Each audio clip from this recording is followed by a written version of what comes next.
বাৰিষা আহিছে, চৰ অঞ্চলৰ মানুহৰ বাঢ়িছে দুখ দুৰ্দশা।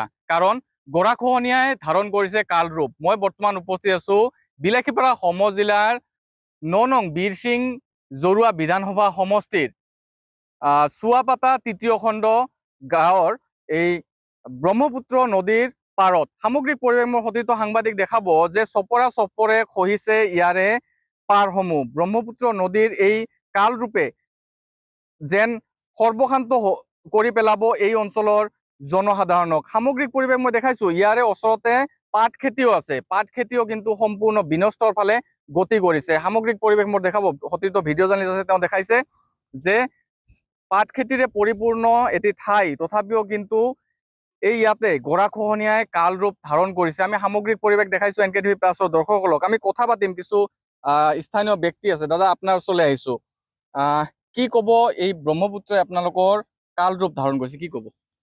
চাওক, আমাৰ এই বিলাসীপাৰা সমজিলাৰ অন্তৰ্গত বীৰসিং জৰুৱা বিধানসভা সমষ্টিৰ মাছনাগলা গাঁও পঞ্চায়তৰ চুৱাপাতা প্ৰাৰ্থীৰ দীৰ্ঘদিনৰ পৰা গৰাখহনীয়া সমস্যাটো, এই সমস্যালৈ আমি বিভিন্ন দীৰ্ঘদিনৰ পৰা আমি বহুত ডিপাৰ্টমেণ্টক আমি বহুত অৱগত কৰিছিলোঁ, স্থানীয় বিধায়কসকলক অৱগত কৰিছিলোঁ, সাংসদসকলকে অৱগত কৰিছিলোঁ, পঞ্চায়ত প্ৰতিনিধিসকলক অৱগত কৰিছিলোঁ, কিন্তু ফলত আমি কোনো তেখেতৰ পৰা সহায় সহযোগিতা পোৱা নাই।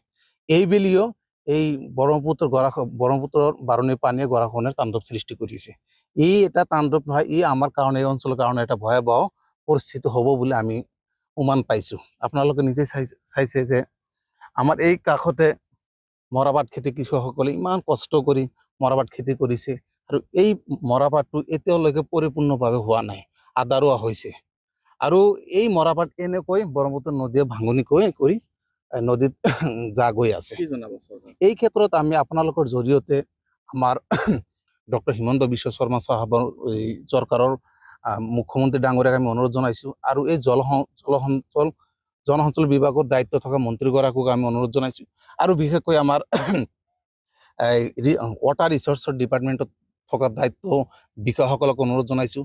আৰু আমাৰ বিশেষকৈ ৯ নং বীৰসিং জৰুৱা বিধানসভা সমষ্টিৰ নৱনিৰ্বাচিত বিধায়ক মাননীয় অজত আলী চৌধুৰী সাহেবক আমি অনুৰোধ জনাইছোঁ যে ছাৰ, আপুনি অনতি পলমে সোনকালে এই চুৱাপাতা তৃতীয় খণ্ডতে এটা প্ৰটেকশ্যন ব্যৱস্থা কৰি দিয়ক, নহ'লে এই চুৱাপাতা তৃতীয় খণ্ড গাঁওখন ইতিহাস হৈ যাব, সি কেৱল নামতে থাকিব কিন্তু মানচিত্ৰত নাথাকিব। ধন্যবাদ জনাইছোঁ। এজন খুৰা আছে, আপোনাৰ সৈতে কথা পাতিম।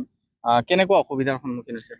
মোৰ অসুবিধা এই যে খেতি কৰিছে, পাট খেতি, মৰাপাট খেতি কৰিছিলোঁ, নদী ভাঙিয়ে নিয়ে গেল, এখন তো খুব অসুবিধা। তা এটা সরকারের কাছে আমরা আবেদন করি যে এটা কিবা একটা বানের ব্যবস্থা করে দিয়ে আমার খুব সুবিধা হব। ধন্যবাদ জনাইছোঁ। এনেদৰে তেওঁলোকে এটাই দাবী উত্থাপন কৰিছে, এটাই আক্ষেপ যে বিভাগীয় মন্ত্ৰী তথা মুখ্যমন্ত্ৰীৰ হস্তক্ষেপ তেওঁলোকে বিচাৰিছে। কাৰণ এই ব্ৰহ্মপুত্ৰৰ গৰাখহনীয়াই যেন সৰ্বশান্ত হৈ পৰিছে, তেওঁলোক কাল ৰূপ ধাৰণ কৰিছে তেওঁলোকৰ প্ৰতিটো ক্ষেত্ৰত। এতিয়া এই বিলাসীপাৰা সমজিলাৰ যি ৯ নং বীৰসিং জৰুৱা বিধানসভা সমষ্টি আছে, সেই বিধায়কগৰাকী কেনে পদক্ষেপ গ্ৰহণ কৰে বা বিভাগীয় বিষয়াসকলে কি ব্যৱস্থা গ্ৰহণ কৰে, সেয়া পৰৱৰ্তী সময়ত লক্ষণীয় হৈ থাকিব।